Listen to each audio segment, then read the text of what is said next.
Hello everyone, this is doctor Abdal. Welcome back to my YouTube channel learn with doctor Abdal.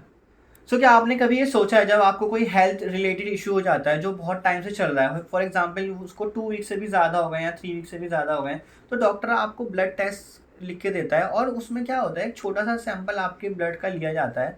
ठीक है, मुश्किल से वो 5 ml या उससे भी कम होता होगा। और उसी से आपका जो, अगर कोई एक्चुअल में इशू है तो वो उस ब्लड सैंपल में आ जाता है और उससे वो आपकी बीमारी को डिटेक्ट कर लेता है और दवाई लिख के दे देता है। लेकिन कभी कभी ऐसा भी हो सकता है कि वो छोटा सा सैंपल पूरी पॉपुलेशन को रिप्रेजेंट ना कर सके। पूरे मतलब यहाँ पे आपने एक सैंपल लिया ब्लड का, अब ऑब्वियसली ब्लड का अब एक मान लो ये ब्लड है, ब्लड का आपने कोई सा भी छोटा सा पार्ट लिया, तो वो पूरे जितने भी ब्लड में कहीं पे भी प्रॉब्लम है वो उस छोटे से पार्ट में भी प्रॉब्लम होगी ही होगी, और वो पूरे ब्लड को रिप्रेजेंट करेगा। अगर उसमें जितना विटामिन डी होगा, जितना विटामिन और होंगे, या जितने भी कोई प्रॉब्लम होगी वो छोटे से पार्ट में जो होगी, जो पूरे ब्लड में होगी वो भी वो छोटे से पार्ट में होगी। तो वहाँ पे आपका सैंपल का जो है, जो आपने सैंपल लिया वो काम कर जाता है। तो यहीं से पॉपुलेशन सैम्पलिंग का कॉन्सेप्ट इंट्रोड्यूस हो जाता है कि हम कभी कभी पूरी पॉपुलेशन को, आपके पास जितनी बड़ी पॉपुलेशन है उसको स्टडी हम नहीं कर सकते हैं। ऑब्वियसली हमारे पास इतने अच्छी टूल्स या इतना टाइम नहीं है, या फिर कॉस्ट एफिशिएंसी भी देखनी होती है। हम पूरे पॉपुलेशन को जो है ना स्टडी नहीं कर सकते हैं काफ़ी सारे केसेस में। तो हम क्या करते हैं, उसका एक छोटा सा सैंपल उठाने की कोशिश करते हैं। ज़रूरी नहीं होता एक ही सैंपल लें, हम और भी सैंपल ले सकते हैं और फिर उसको स्टडी करने की कोशिश करते हैं। और हम उस पॉपुलेशन की वहाँ से मीनिंग निकाल लेते हैं जो हम पॉपुलेशन के बारे में जानना चाहते हैं। तो पॉपुलेशन एक्चुअल में क्या होती है, सैंपल क्या होता है, इसको हम आगे डिटेल में पढ़ लेते हैं। तो यहाँ से मैंने आपको एक इंट्रोडक्शन दे दिया कि हम सैम्पलिंग क्यों पढ़ते हैं। नेक्स्ट है हमारे पास पॉपुलेशन। अब पॉपुलेशन क्या होती है, कुछ बच्चे कंफ्यूज हो जाते हैं, वो कहते हैं कि किसी पर्टिकुलर एरिया में रहने वाले लोगों को जो है पॉपुलेशन कहते हैं। बट वो तो ठीक है, वो पॉपुलेशन आप जो अभी तक पढ़ते आ रहे हो वो पॉपुलेशन थी। लेकिन स्टैटिस्टिक्स में पॉपुलेशन क्या होती है, अगर आप कोई भी स्टडी कर रहे हो, फॉर एग्जाम्पल आप कोरोना वायरस पे स्टडी कर रहे हो, तो कोरोना वायरस किसको हो सकता है, ह्यूमंस को हो सकता है। और डेटा में देखा गया था वो एनिमल्स को भी हो रहा था। तो आपने इसकी स्टडी में जितने भी इंडिविजुअल्स आ रहे हैं उनको आप कलेक्ट कर लो, जितने भी इंडिविजुअल्स हैं कलेक्ट कर लो, और जो कलेक्शन है वो पॉपुलेशन बन जाएगा आपका। उसमें आपके मोस्टली सारे ह्यूमंस आ जाएंगे, और उसमें अगर कुछ एनिमल्स को भी इफेक्ट करा है तो उसमें वो भी आ जाएंगे। अब आप क्या दो, ह्यूमंस नॉन ह्यूमंस को अलग कर लो, ह्यूमंस को एनिमल्स को अलग कर लो, ठीक है, तो वहाँ पे वो पॉपुलेशन बन जाएगी। अब आप चाहते हो, आप इंडिया में हो, आप इंडिया में कोरोना वायरस का पैटर्न देखना चाहते हो कि क्या है, तो ऑब्वियसली इंडियन पॉपुलेशन जो है, जो आपकी इंडिया की पॉपुलेशन है ना, वही जो कोरोना वायरस जिसको अफेक्ट कर रहा है वो पॉपुलेशन बन जाएगी आपकी। तो अंडर अ स्टडी, जो आप स्टडी कर रहे हो ना, उससे रिलेटेड जितने भी इंडिविजुअल्स हैं उनको कलेक्ट कर लो, जितने भी आइटम्स है, जितने भी ऑब्जर्वेशन है उनको कलेक्ट कर लो, वो आपकी पॉपुलेशन बन जाएगी। तो ये कुछ एग्जाम्पल आपको दे रखे हैं, यही आपके पॉपुलेशन है। पॉपुलेशन जैसे आप किसी पर्टिकुलर यूनिवर्सिटी के स्टूडेंट की आईक्यू लेवल टेस्ट करना चाहते हो, या उनके ग्रेड टेस्ट करना चाहते हो, उनका कितना इंटेलिजेंट है या कितने मार्क्स एवरेज आते हैं, तो वो उस पर्टिकुलर यूनिवर्सिटी की स्टूडेंट पॉपुलेशन बन जाएंगे। या आप पूरे स्टेट का स्टडी करना चाहते हो कि उस स्टेट का आईक्यू कितना है, तो वो उस स्टेट के स्टूडेंट जो है वो पॉपुलेशन बन जाएंगे। आप पूरे कंट्री का करना चाहते हो तो उस फिर सारी कंट्री के स्टूडेंट कलेक्ट कर लो, तो वो पॉपुलेशन बन जाएगा। तो आप स्टडी क्या करना चाह रहे हो उसके अकॉर्डिंग आपकी पॉपुलेशन भी डिपेंड करती है। तो पॉपुलेशन की डेफिनेशन हमेशा स्टडी में ही आती है, about which a statistical study is conducted. तो यहाँ पे ये बहुत इंपॉर्टेंट लाइन है कि आप क्या स्टडी कर रहे हो। अगर पॉपुलेशन है तो आपका हमेशा ये वर्ड जरूर मिलेगा, वो है सैंपल। वहीं से सैम्पलिंग आ जाता है। तो सैंपल एक्चुअल में क्या होता है, वो सबसेट होता है पॉपुलेशन का। मतलब आपके पास एंटायर एक पॉपुलेशन है और आप उसमें से कोई सा एक सबसेट उठा लो, वो आपका सैंपल कहलाएगा। ठीक है, अब आपके जितने भी किसी भी इलेक्शन में वोट डालने वाले लोग हैं, वो सारे के सारे उस कंट्री में या उस एरिया में, अगर किसी भी तरह के इलेक्शन हो रहे हैं, लोकसभा या फिर विधानसभा या फिर आपके एमसीडी इलेक्शन, तो उस पर्टिकुलर रीजन में, उस पर्टिकुलर एरिया में जितने भी आपके एलिजिबल वोटर्स हैं वो पॉपुलेशन है। और उसमें से आपने कुछ सेलेक्टेड वोटर्स उठा लिया। अगर आपको एग्जिट पोल जानना होता है, आप क्या करते हो, एग्जिट पोल में आप किसी पोलिंग बूथ पे चले जाते हो, वहाँ बाहर आने वाले लोगों से, कुछ लोगों से आप 1000-2000 लोगों से पूछ के पता लगाने की कोशिश करते हो कि रिजल्ट क्या रहेगा।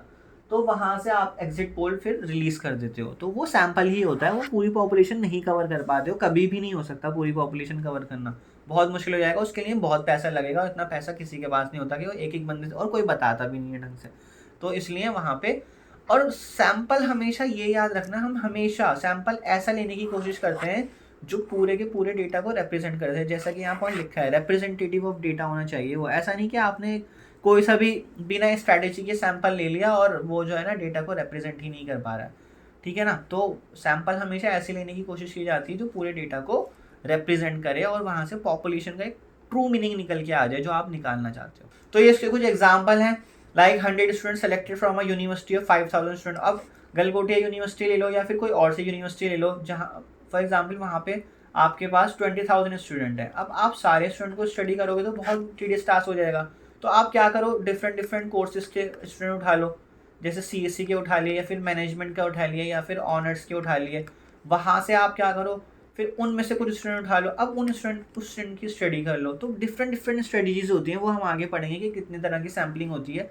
और फिर उन स्टूडेंट को स्टडी कर लो, वहाँ से वो पूरा स्टूडेंट जो है आपका उस कोर्स का या उस यूनिवर्सिटी का, पूरी यूनिवर्सिटी का आपको पॉपुलेशन का एक मीनिंग बता देगा कि उस वहाँ के स्टूडेंट का एवरेज मतलब मार्क्स कितने हैं, या उनको एवरेज पैकेज कितना मिलता है, या फिर उनकी जो है IQ कितना है एवरेज, वहाँ से आप सैंपल के थ्रू बता सकते हो। Now sampling, why sampling, sampling important क्यों है? तो जैसे कि आपको यहाँ पॉइंट दिख रहे होंगे, बिल्कुल सिंपल से दिख रहे हैं, सेव करता है आपका टाइम, ठीक है। रिड्यूस कॉस्ट, ऑब्वियसली आप सारे पॉपुलेशन को कवर नहीं कर सकते, उसके लिए आपको ह्यूमन रिसोर्स चाहिए या फिर बहुत सारी टेक्निकल चीज़ें चाहिए, उसके लिए पैसा चाहिए बहुत ज़्यादा। तो आप उसको बचा सकते हो कॉस्ट को। फिजिबिलिटी है, एक्यूरेसी आ सकती है इससे बहुत ज़्यादा, एंड क्विक डिसीजन मेकिंग है। आपको पॉपुलेशन के बारे में इंफॉर्मेशन देनी है तो आप छोटे छोटे सैंपल्स का कलेक्ट करो, उनसे इंफॉर्मेशन निकालो और आप अपना डिसीजन फटाफट से बना सकते हो, ठीक है।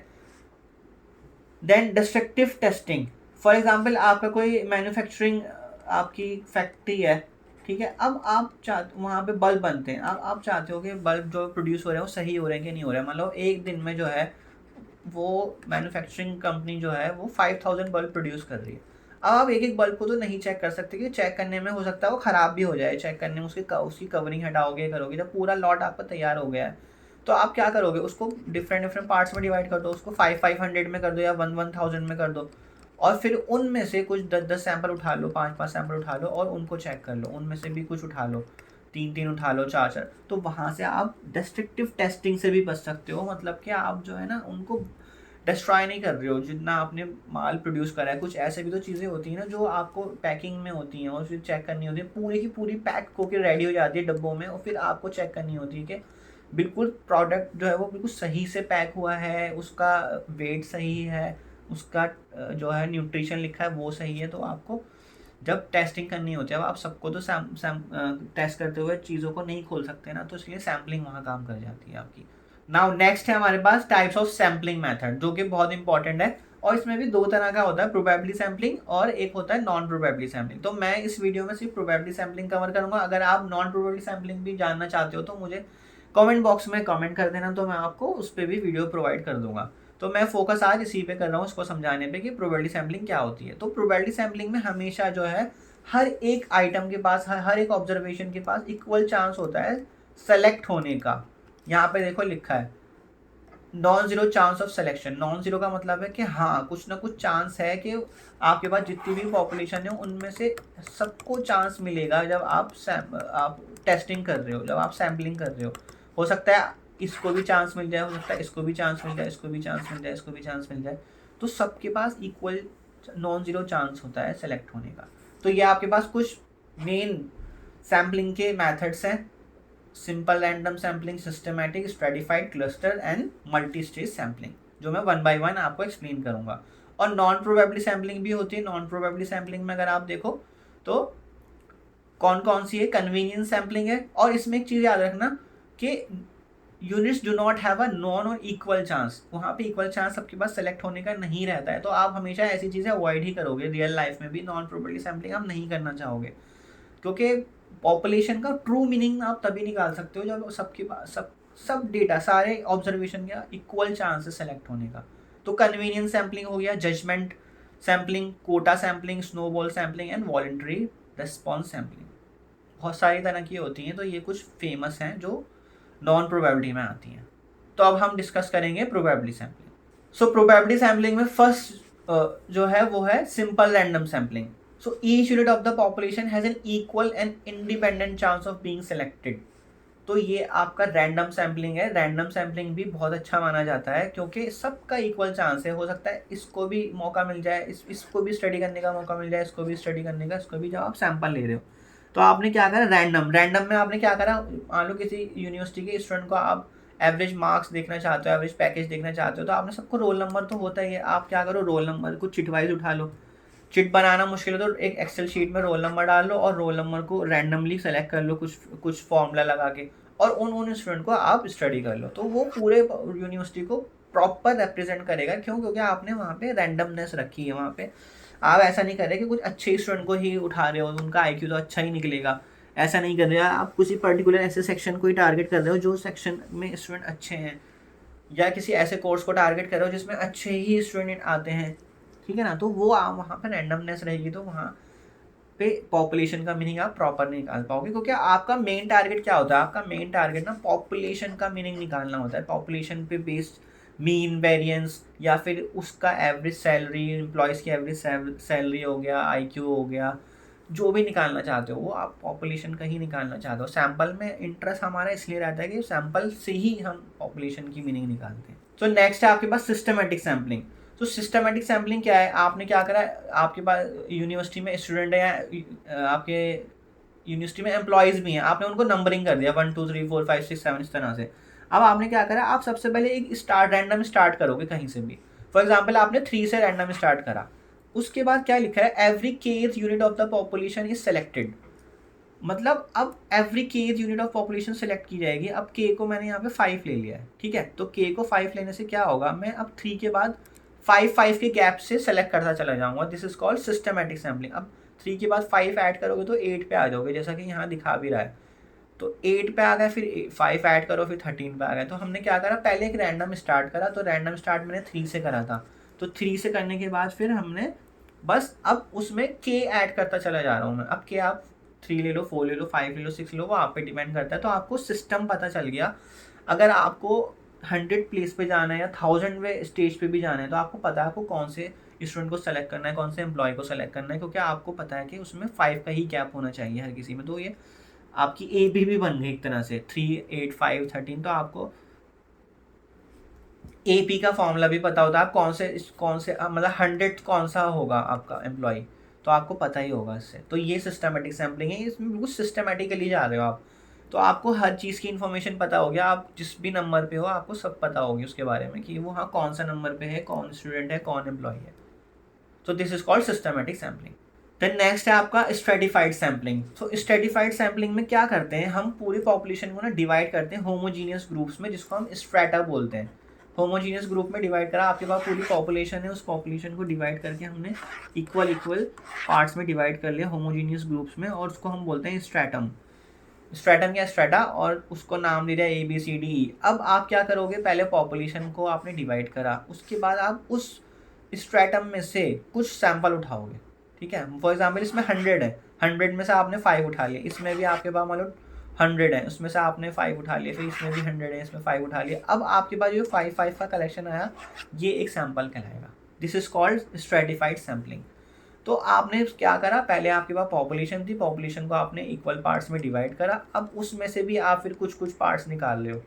ठीक है. उसमें से 3 निकाल लिया आपने ऐसे ग्रुप बनाने के बाद. तो ये आपका कहलाएगा स्ट्रेटिफाइड सैम्पलिंग. सो नेक्स्ट है क्लस्टर सैम्पलिंग. सो क्लस्टर सैम्पलिंग भी कुछ स्ट्रेटिफाइड जैसा ही है. उसमें क्या होता है, बस आपने पॉपुलेशन को पहले ग्रुप्स में इक्वल क्लस्टर में डिवाइड कर लिया. ठीक है. इक्वल क्लस्टर 1 2 3 4 5 6 7 इस तरह से डिवाइड कर लिया. अब आप क्या करोगे, स्ट्रेटिफाइड में आप हर स्ट्रेटम में से कुछ दोबारा से निकालते थे, आपने 3 3 3 निकालते थे. लेकिन इसमें क्या करोगे, आप पूरा का पूरा एक क्लस्टर ही उठा लोगे. वो पूरा क्लस्टर ही आपका सैंपल कहलाएगा. ठीक है ना. एक क्लस्टर सेलेक्ट करोगे, वो ही आपका सैंपल है. लेकिन स्ट्रेटिफाइड में क्या होता था, हर एक में से आप कुछ उठाते थे और उनको फिर सम कर लेते थे, कलेक्ट कर लेते थे, वो आपका एक सैंपल बनता था. लेकिन यहाँ एक पूरा क्लस्टर ही उठा लिया, वही आपका सैंपल है. नेक्स्ट है मल्टी स्टेज सैम्पलिंग, जो ये भी बहुत ज़्यादा यूजफुल है रियल लाइफ में. तो मल्टी स्टेज सैम्पलिंग क्या है, ये इंडिया का मैप मत मानो, इसको आप कोई स्टेट मान लो ये कोई स्टेट है, ऐसे मैं बना देता हूँ उसको. तो सबसे पहले आपको फॉर एग्जांपल आपको इंडिया का IQ लेवल चेक करना है, ठीक है, इंडिया का। तो आपने क्या करा, सबसे पहले आपने इंडिया के कुछ स्टेट्स उठाए, ये मल्टी स्टेट सैम्पलिंग। सबसे पहले स्टेट्स उठाए आपने कुछ पर्टिकुलर, अब उन स्टेट में से कुछ पर्टिकुलर डिस्ट्रिक्ट उठा ली, फिर पर्टिकुलर डिस्ट्रिक्ट में से कुछ पर्टिकुलर स्कूल्स उठा लिए या कॉलेजेस उठा लिए या यूनिवर्सिटी स्टूडेंट उठा लिए, फिर उनमें से आपने कुछ स्टूडेंट उठा लिए, हर यूनिवर्सिटी, हर कॉलेज, हर स्कूल में से। और अब जो जितने भी स्टूडेंट आपने सेलेक्ट करे उनमें से वो स्टूडेंट को आपने कलेक्ट कर लिया, वो कलेक्शन आपका एक सैंपल है। अब आप उस सैंपल को स्टडी करोगे और वो सैंपल पूरे के पूरे इंडिया को रिप्रेजेंट करेगा, ठीक है। ये होती है आपकी मल्टी स्टेज सैम्पलिंग। तो ये भी बहुत यूजफुल होती है। आप डेटा को ब्रेक डाउन करते चले जाते हो, बहुत बड़ी पॉपुलेशन को पहले स्टेट्स में डिवाइड करा, फिर डिस्ट्रिक्ट में कर दिया, फिर उसके छोटे छोटे पार्ट्स करते करते करते करते आप लास्ट में इंडिविजुअल लेवल तक पहुंच गए, स्टूडेंट्स तक पहुंच गए, और फिर उसको स्टडी कर लिया। वहाँ से आपने इंडिया का IQ लेवल बता दिया, या कुछ भी बता सकते हो, एम्प्लॉयज़ की एवरेज सैलरी बता दो, आपको पूरे इंडिया में एम्प्लॉयज़ की एवरेज सैलरी क्या है, या उनका पॉवर्टी लाइन के बिलो हैं, अबव है, ये सब भी आप इस तरह से फटाफट से कैलकुलेट करके बता सकते हो।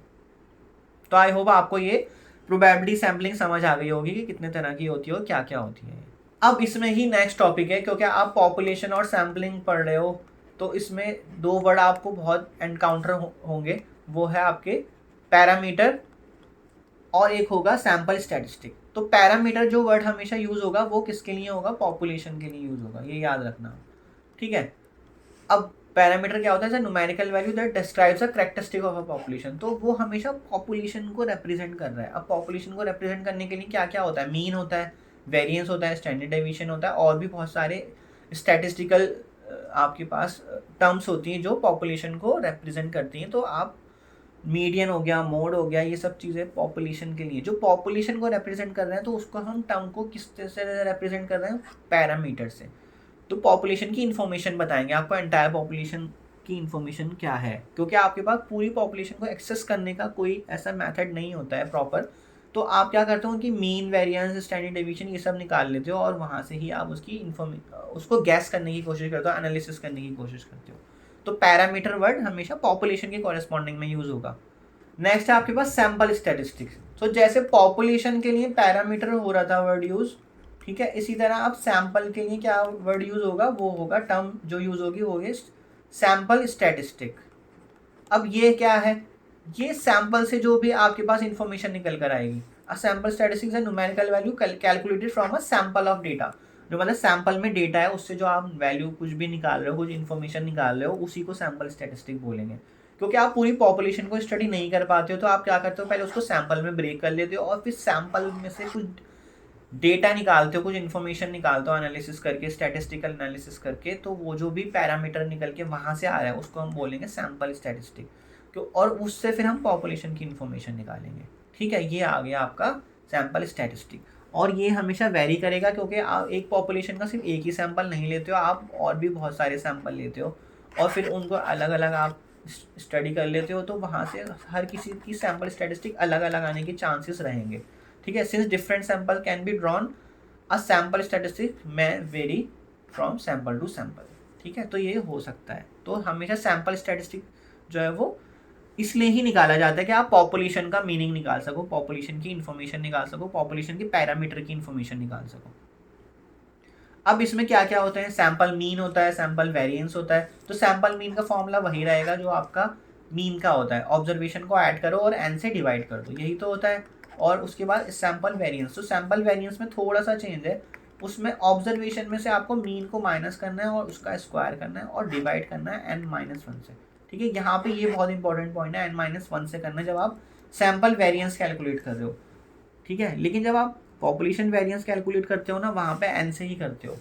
तो यहाँ पे इतना सा ये पॉइंट नोट कर लेना, ये बहुत इंपॉर्टेंट पॉइंट है। n-1 से डिवाइड करोगे जब आप सैंपल वेरिएंस निकालोगे। तो स्टैंडर्ड डेविएशन ऑब्वियसली सैंपल का स्क्वायर रूट, और देन सैंपल प्रोपोर्शन क्या होता है, x/n। x क्या है यहाँ पे, number of units with the characteristic of interest, n क्या है, नंबर ऑफ सैंपल साइज जो भी आपने लिया है। तो ये मैं आपको एग्जांपल में समझाऊंगा कि सैंपल प्रोपोर्शन क्या होता है, वहाँ इजीली समझ आ जाएगा आपको। सो नेक्स्ट अब हम कुछ क्वेश्चन देख लेते हैं ताकि आपको सैंपल मीन, वेरिएंस और स्टैंडर्ड डेविएशन कैलकुलेट करना आ जाए। तो आपके पास कुछ 5 स्टूडेंट के मार्क्स हैं, इसका हमें सैंपल मीन, वेरिएंस और स्टैंडर्ड डेविएशन निकालना है। तो मीन निकालने के लिए क्या होता है, सिंपल फॉर्मूला, जितनी भी ऑब्जर्वेशन है आपने उनको ऐड करा और नंबर ऑफ ऑब्जर्वेशन से डिवाइड कर दिया। सैंपल 5 का है तो 5 से डिवाइड कर दिया। तो मीन निकालने का तरीका दोनों में सेम रहता है, पॉपुलेशन में भी सैंपल में भी। ये आपने क्या निकाला है, सैंपल मीन निकाला है। अब नेक्स्ट आप क्या निकालोगे, सैंपल वेरिएंस। तो सैंपल वेरिएंस निकालने के लिए आप क्या करते हो, जो भी आपके पास ऑब्जर्वेशन है वो आप एक कॉलम में लिख लो, उस ऑब्जर्वेशन में से आप क्या करोगे, मीन को माइनस करोगे। तो मीन क्या था आपका, एक्स बार क्या निकल के आया था अभी ऊपर, एक्स बार निकल के आया था 14। तो आप क्या करोगे, उसमें से 14 को माइनस करोगे हर एक ऑब्जर्वेशन में से। तो 10 माइनस 14 करा, 12 माइनस 14 करा, 14 माइनस 14, तो आपने वो यहाँ लिख दिया। फिर उनका स्क्वायर कर दिया हर एक टर्म का, क्योंकि आपको ये फॉर्मूला बनाना है, X I minus X bar का whole square divide by N minus 1। तो सबसे पहले आपने X I minus X bar निकाला, फिर X I minus X bar का होल स्क्वायर करा और फिर उनका सम कर लिया, जैसे कि यहाँ 40 आया है। और 40 को किससे डिवाइड करोगे आप, तो ये आपका न्यूमरेटर 40 आया, उसको n माइनस 1 से करोगे, n की वैल्यू आपके पास 5 है तो 5 माइनस 1 से करोगे तो 4 से करोगे तो 10 आ गया।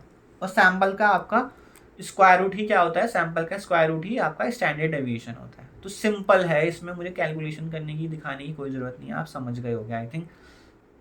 तो ये आ गया आपका सैम्पल का सारा मीन, वेरिएंस और स्टैंडर्ड डेविएशन। सो एक क्वेश्चन और देख लेते हैं। इसमें आपके पास 6 स्टूडेंट्स का डेटा है, आवरली स्टडी का डेटा है। उसमें भी मीन निकालने के लिए क्या करोगे, सारी ऑब्जर्वेशन को ऐड करोगे और 6 से डिवाइड कर दोगे, क्योंकि 6 नंबर ऑफ स्टूडेंट है। तो मीन निकालते हुए मैं 6 से डिवाइड कर रहा हूँ, लेकिन जब मैं वेरिएंस निकालता हूँ तो मैं 5 से डिवाइड करूँगा, क्योंकि फॉर्मूले में क्या था, फॉर्मूला था आपका n-1 की फॉर्म में था, summation x I minus X bar का होल स्क्वायर। एक्स आई क्या है, ऑब्जर्वेशन है, और एक्स बार क्या है, वो आपका मीन है, सैम्पल मीन। और हमेशा याद रखना, सैम्पल मीन और पॉपुलेशन मीन जो है वो इक्वल होते हैं, उन दोनों का फॉर्मूला क्योंकि सेम है तो उसमें कोई डिफरेंस नहीं रहता। सैम्पल मीन और सैम्पल वेरिएंस का स्क्वायर रूट आपका क्या होता है, स्टैंडर्ड डेविएशन होता है। तो ये आई होप आपको समझ आ गया होगा कैसे निकलेगा। अब नेक्स्ट क्या है, अब सैम्पल प्रोपोर्शन कैसे निकलता है। तो क्वेश्चन देखते हैं पहले। In a random survey of 200 student, 60 voters support a particular candidate. ठीक है, आपके पास 200 वोटर्स हैं, लेकिन 60 उसमें से कुछ पर्टिकुलर कैंडिडेट, मतलब कैंडिडेट ए को सपोर्ट कर रहे हैं। तो आपको क्या निकालना है, sample proportion of voter who support the candidate, जो कैंडिडेट को सपोर्ट कर रहे हैं। तो इसमें फेवरेबल क्या हो गया, 60 हो गया ये।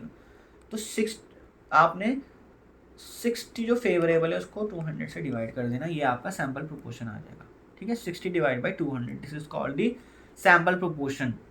एक क्वेश्चन और देख लेते हैं इसी पे। A random sample of 150 house hold, 45 house hold use solar energy, so find the sample proportion of the house hold that use solar energy. तो बस फेवरेबल इसमें 45 है और उनको टोटल से डिवाइड कर देना है, 45 डिवाइड बाई 150, तो वो आ गया आपका 0.30। This is the sample proportion. So I hope आपको मेरी ये सैम्पलिंग की वीडियो समझ आई होगी। ये इंट्रोडक्टरी वीडियो है, आपको बेसिक चीज़ें बताई हैं मैंने। फिर आगे हम और भी चीज़ें पढ़ेंगे नेक्स्ट में, सेंट्रल लिमिट थ्योरम, और फिर आगे हम हाइपोथेसिस टेस्टिंग भी पढ़ेंगे। फिर आप इसको प्रैक्टिस करो अच्छे से, और जो पिछली वीडियोस मैंने बनाई है उनको प्रैक्टिस करो अच्छे से, और फिर हम आगे इजीली चीज़ें कवर कर लेंगे, क्योंकि उसमें बेसिक्स की रिक्वायरमेंट होती है आगे, फिर वो इजीली समझ आ जाती हैं। तो फिर मिलते हैं नेक्स्ट वीडियो में। Thank you so much.